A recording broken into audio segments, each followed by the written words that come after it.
వీటిలో బ్రేకింగ్ చూస్తున్నాం. ఇందిరమ్మ ఇళ్ల లబ్ధిదారులకు ప్రభుత్వం కొట్టు చెప్పింది. లబ్ధిదారులు ఇళ్లను నిర్మించుకునేందుకు ఉచితంగా ఇసుకను అందించనుంది. ఇక ఈ మేరకు సీఎం రేవంత్ రెడ్డి అధికారులకు ఆదేశాలను జారీ చేశారు. సోమవారం గనులు ఖనిజాభివృద్ధి శాఖపై అధికారులతో సమీక్ష సమావేశం నిర్వహించారు.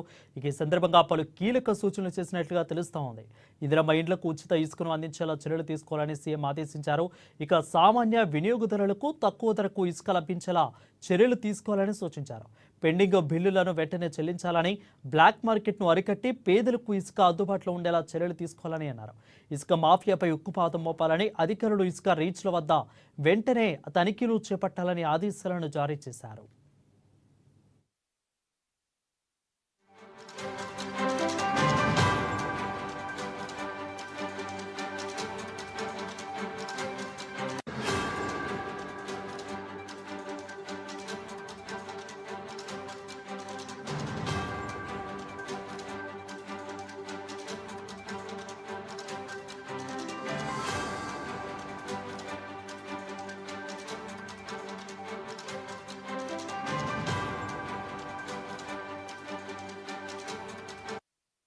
ఇక ఇందిరమ్మ ఇళ్ల లబ్ధిదారులకు తెలంగాణ ప్రభుత్వం గుడ్ న్యూస్ చెప్పింది. లబ్ధిదారుల ఇళ్లను నిర్మించుకునేందుకు ఉచితంగా ఇసుకను అందించనుంది.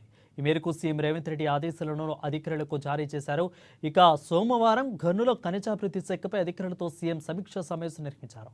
ఈ సందర్భంగా పలు కీలక సూచనలు చేసినట్లుగా తెలుస్తా ఉంది. ఇందిరమ్మ ఇండ్లకు ఉచిత ఇసుకను అందించేలా చర్యలు తీసుకోవాలని ఆదేశించిన సీఎం సామాన్య వినియోగదారులకు తక్కువ ధరకు ఇసుకను లభించేలా చర్యలు తీసుకోవాలని సూచించారు. పెండింగ్ బిల్లులను వెంటనే చెల్లించాలని, బ్లాక్ మార్కెట్ను అరికట్టి పేదలకు ఇసుక అందుబాటులో ఉండేలా చర్యలు తీసుకోవాలని అన్నారు. ఇసుక మాఫియాపై ఉక్కుపాదం మోపాలని, అధికారులు ఇసుక రీచ్ల వద్ద వెంటనే తనిఖీలు చేపట్టాలని రేవంత్ రెడ్డి ఆదేశించారు.